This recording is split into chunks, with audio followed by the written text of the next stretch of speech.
여러분 안녕하세요. 한국어 콘 앵덕의 시간입니다.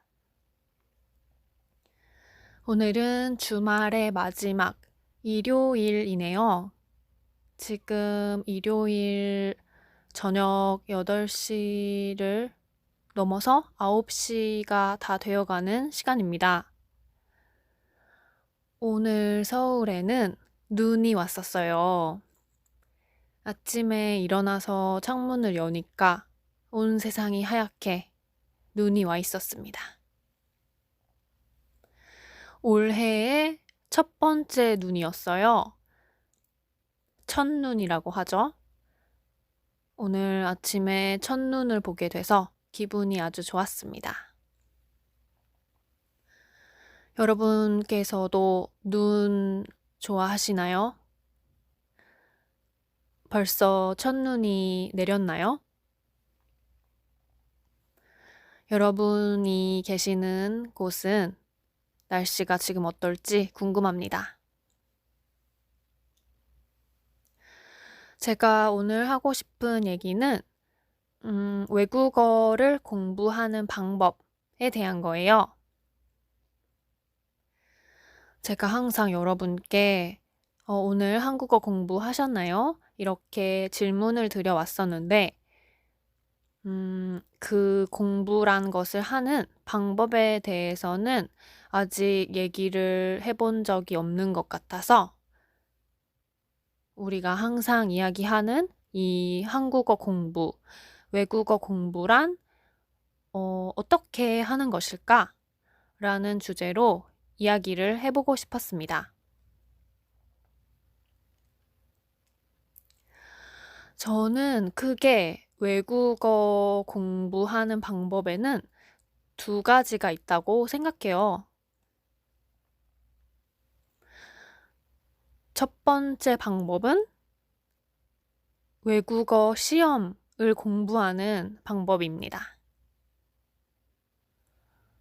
아마 여러분들 중에서도 한국어 그 자격시험, 토픽을 준비하는 분들도 계실 거라고 생각을 합니다. 그 시험을 준비하고 계신 분이라면,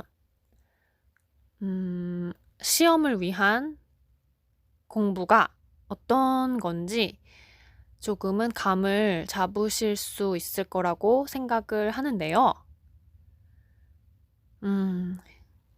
시험을 위한 공부는 특징이 뭐냐 하면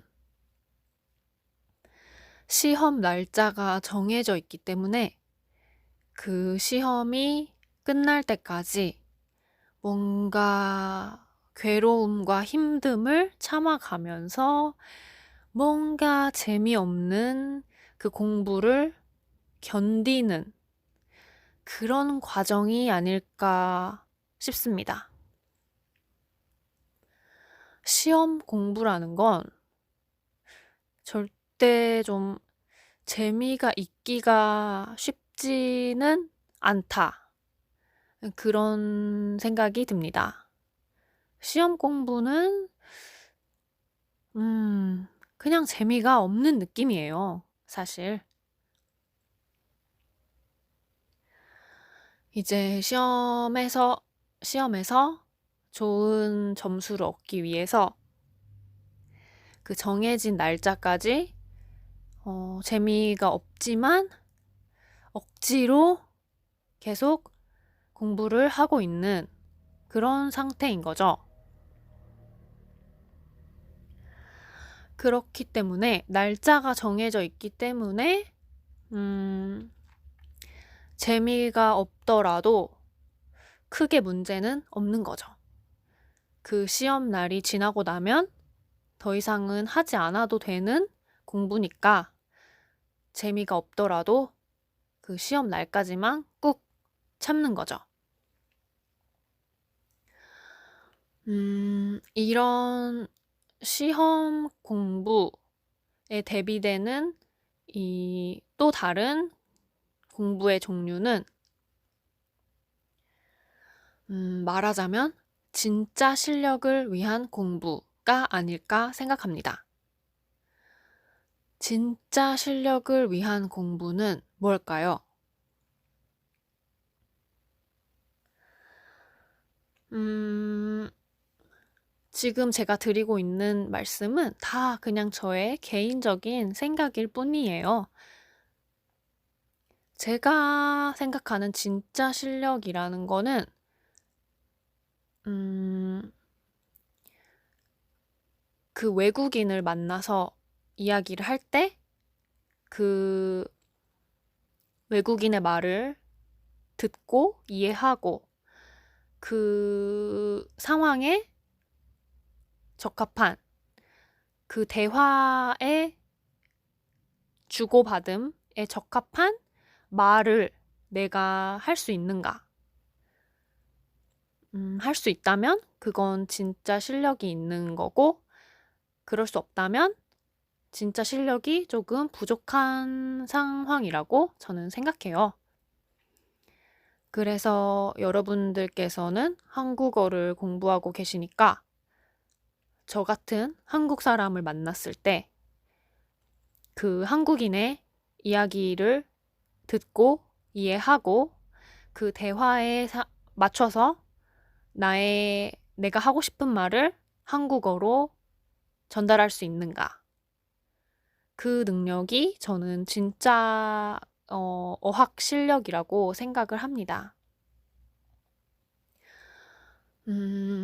이 진짜 실력을 기르기 위해서는 시험 공부와는 다르게 재미가 있어야지 된다고 저는 강하게 느끼고 있습니다.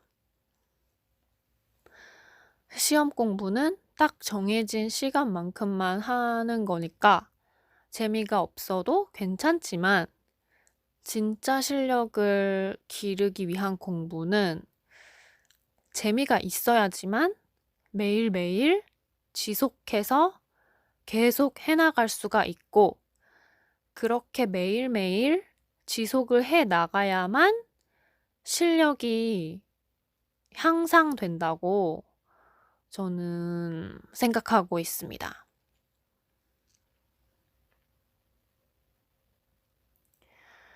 어떤 방식이 재미있는 공부냐라는 거는 사람마다 다를 것 같아요.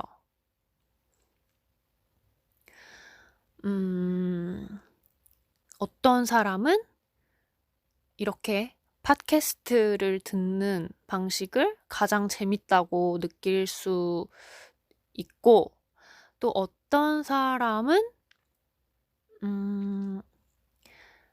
소설 읽는 걸 가장 재미있는 공부 방법이라고 생각하실 수도 있어요.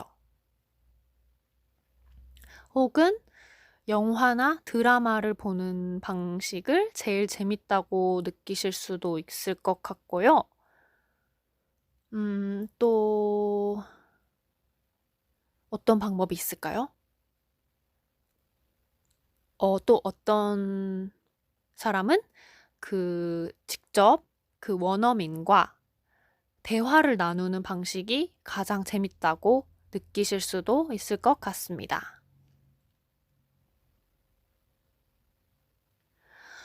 저는 가장 재미있다고 느끼는 공부 방식을 하나 꼽아보자면 드라마나 영화를 보는 방식인 것 같아요.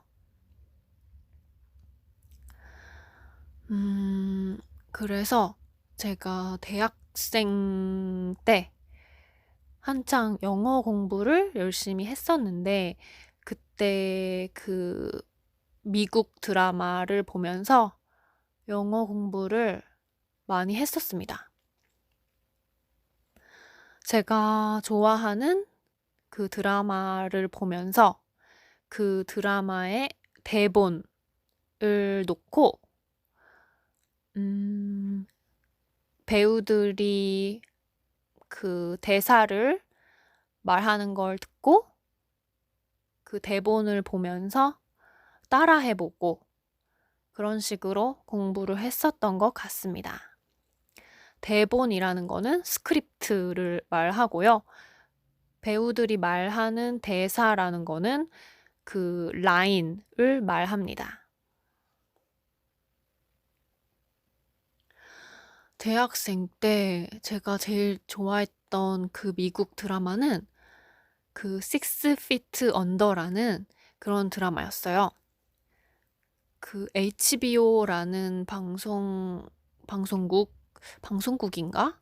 아무튼 그 HBO라는 회사에서 만든 드라마였는데요. 뭔가 상당히 분위기가 무겁고 좀 어두운 그런 드라마였는데요. 대학생 시절에 저는 왠지 그런 어두운 다크한 그런 컨텐츠를 좋아했었던 것 같아요. Six Feet Under라는 드라마는 어떤 미국의 한 가족의 이야기였어요. 부모님이 있고 아들, 딸 이렇게 3남매를 둔 그런 가족의 이야기였는데요. 특별한 점이 있다면 그 아버지의 직업이 장의사였어요. 장의사라는 거는 어떤 사람이 돌아가셨을 때 그 돌아가신 분의 장례식을 처음부터 끝까지 책임지고 뭐라고 해야 될까요? 처음부터 끝까지 장례식이 잘 진행되도록 필요한 모든 일을 맡아서 하는 일. 그런 일을 장의업이라고 이야기를 합니다. 그 드라마에서는 funeral home이라고 표현을 했었던 것 같아요. 그 가족의 집에서 장례식이 열리기 때문에 그 가족의 집 자체가 funeral home이라고 불렸었어요. 그래서 가족들 간의 여러 가지 갈등, 그러면서 갈등을 해결하고 또 다 같이 성장하고 변화하고 그런 이야기를 담은 드라마였었는데 저는 굉장히 감동스럽게 봤었던 기억이 있습니다. 굉장히 오래된 드라마이지만 2000년대 초에 만들어진 드라마니까 10년도 더 넘은 그런 드라마이지만 진짜 잘 만들었고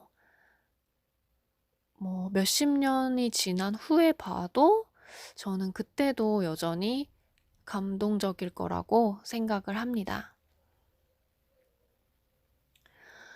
대학생 때는 그런 드라마를 좋아했었고요. 최근에는 이제 넷플릭스를 이용해서 또 외국어 공부를 하고 있습니다. 영어를 사용하는 미국 드라마도 보고 있고요. 일본 드라마도 보고 있습니다. 미국 드라마는 줄여서 미드라고 표현을 하고 일본 드라마는 일드라고 줄여서 많이 표현을 해요. 최근에 저도 알게 된 건데 넷플릭스에 진짜 좋은 외국어 학습을 도와주는 그런 기능이 생겼더라고요. 어떤 애플리케이션을 구글 크롬 그 브라우저에 깔면 넷플릭스를 플레이 했을 때 그 그러니까 미국 드라마를 보고 있다고 가정을 하면 그 애플리케이션을 이제 실행을 시켰을 때 영어로 된 자막이 나오고요. 그 밑에 이제 조그맣게 한국어로 된 해석도 같이 나오는 그런 기능이 있습니다. 그래서 저는 드라마를 보면서 그 필요한 순간에 멈춰 놓고 그 영어로 된 자막을 읽고 그 배우의 발음을 다시 한번 들어보고 저도 따라해보고 모르는 단어가 있으면 한번 찾아보고 이런 식으로 계속 반복해서 듣고 따라하고 새롭게 배우는 그런 공부 방식을 요즘 사용하고 있습니다. 이렇게 일본 드라마도 보면서 일본어 공부도 함께 하고 있는데 굉장히 흥미롭고 지루하지가 않아서 1시간이 굉장히 빨리 지나가더라고요. 그래서 재미있기 때문에 이 방식으로 계속 공부를 하면 저의 외국어 진짜 실력이 점점 성장해 나가지 않을까? 그렇게 느끼고 있습니다.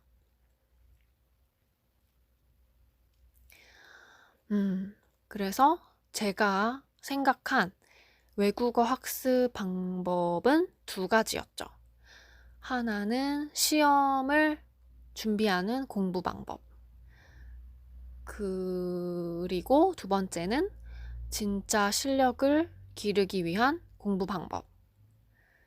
그 2 방법의 차이가 있다면 시험 공부 준비는 재미가 없는데도 그 시험 날짜까지 괴로움을 참으면서 공부를 하는 방법이고 2번째 진짜 실력을 기르는 방법은 재미있게 공부할 수 있는 방법을 찾아서 그 방법을 매일매일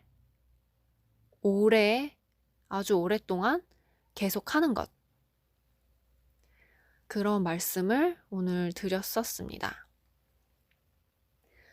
그래서 여러분께서도 재미를 느끼실 수 있는 공부 방법을 찾아서 매일매일 해 나가신다면 한국어 학습에 있어서 아주 큰 성과를 거두실 수 있지 않을까 그런 생각을 했습니다. 제가 준비한 얘기는 여기까지이고요. 내일 또 저는 새로운 이야기를 가지고 돌아오겠습니다. 오늘 한국어 학습 아직 안 하신 청취자분이 계신다면 이 방송이 끝난 후에 주무시기 전에 꼭 한국어 공부해 주시길 바랍니다. 오늘도 여기까지 저와 함께 해주셔서 정말 감사합니다. 그럼 내일 또 뵐게요. 안녕히 계세요, 여러분.